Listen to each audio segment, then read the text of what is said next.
वजारत खजाना ने नई पेंशन स्कीम का नोटिफिकेशन जारी कर दिया। नई स्कीम के तहत मुलाजिम पेंशन के लिए बुनियादी तनख्वाह का 10%, हुकूमत 20% अदा करेगी।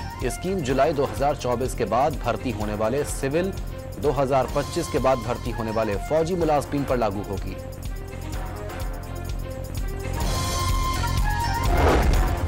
सरबराह बलूचिस्तान नेशनल पार्टी अख्तर मैंगल कौमी असम्बली की रुकनियत से मुस्ताफी। मसाइल के हल के लिए हम इस हुकूमत में आए, अब मजीद इस्तेमाल नहीं हो सकते। डॉन न्यूज से गुफ्तगू। क्या मासूम लोगों को शहीद करने वालों से मुज़ाकरात करें? वजीर आला बलूचिस्तान सरफराज बुगटी का सवाल। सूबे के सियासी मसाइल पर कुल जमाती कॉन्फ्रेंस बुलाने की तजवीज़ दे दी। और पाकिस्तान को बांग्लादेश के खिलाफ टेस्ट सीरीज में शर्मनाक शिकस्त। मेहमान के हाथों होम ग्राउंड पर व्हाइट वॉश। बंगाल टाइगर्स ने दूसरा टेस्ट 6 विकेटों से जीत लिया।